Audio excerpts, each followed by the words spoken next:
ಚಳಿಗಾಲದಲ್ಲಿ ಜೀರ್ಣಕ್ರಿಯೆ ಆಗೋದು ತುಂಬ ಲೇಟು. ಹಾಗಾಗಿ ಇವತ್ತು ರುಚಿಯಾದ ಒಂದು ಜೀರಿಗೆ ರಸಂನ ಮಾಡೋದು ಹೇಗೆ ಅಂತ ಹೇಳ್ಕೊಡ್ತೀನಿ. ಇದು ಆರೋಗ್ಯಕ್ಕೂ ಒಳ್ಳೆಯದು, ಜೀರ್ಣಕ್ರಿಯೆಗೂ ಒಳ್ಳೆಯದು. ಮೊದಲಿಗೆ ಒಂದು ಮಿಕ್ಸಿ ಜಾರ್ಗೆ ಸ್ವಲ್ಪ ಹುಣಸೆಹಣ್ಣು, ಬೆಳ್ಳುಳ್ಳಿ, 1 ಸ್ಪೂನ್ ಹುರ್ಗಡ್ಲೆ, ಕೊತ್ತಂಬರಿ ಸೊಪ್ಪು, ಒಂದು ಅರ್ಧ ಈರುಳ್ಳಿ ಹಾಕ್ಕೊಳ್ಳಿ. ಮತ್ತು ಜೀರಿಗೆ 1 ಸ್ಪೂನು, ಒಂದು 10 ಮೆಣಸು ಮತ್ತು ಒಂದು 2 ಬ್ಯಾಡಗೆ ಮೆಣಸಿನ್ಕಾಯಿನ ಚೆನ್ನಾಗಿ ಫ್ರೈ ಮಾಡ್ಕೊಳ್ಳಿ.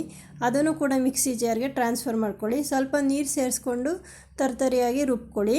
ನೆಕ್ಸ್ಟು ಒಂದು ಪಾತ್ರೆ ಇಟ್ಕೊಳ್ಳಿ. ಪಾತ್ರೆಗೆ ಎಣ್ಣೆ ಹಾಕಿ, ಎಣ್ಣೆ ಹಾಕಿದ್ಮೇಲೆ ಸಾಸಿವೆ ಪಟಪಟ ಅಂತ ಸಿಡ್ಮೇಲೆ ಕರ್ಬೇವಿನ ಸೊಪ್ಪು ಹಾಕಿ, ರುಬ್ಬಿರೋ ಅಂಥ ಮಸಾಲೆ ಕೂಡ ಹಾಕಿ, ನೀರು ನಿಮ್ಗೆ ಎಷ್ಟು ಬೇಕೋ ನೋಡಿಕೊಂಡು ಸೇರಿಸ್ಕೊಳ್ಳಿ.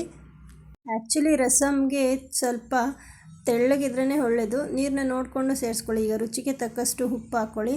ನೋಡಿ, ನಾನು ಇಷ್ಟು ತೆಳ್ಳಗೆ ಮಾಡ್ಕೊಂಡಿದ್ದೀನಿ. ಕುಡಿದ್ರೂ ಚೆನ್ನಾಗಿರುತ್ತೆ, ಇಲ್ಲ ಬಿಸಿ ಬಿಸಿ ಅನ್ನಕ್ಕೆ ಹಾಕ್ಕೊಂಡು ಊಟ ಮಾಡ್ತಿದ್ರೆ ತುಂಬ ಟೇಸ್ಟಿ ಆಗಿರುತ್ತೆ.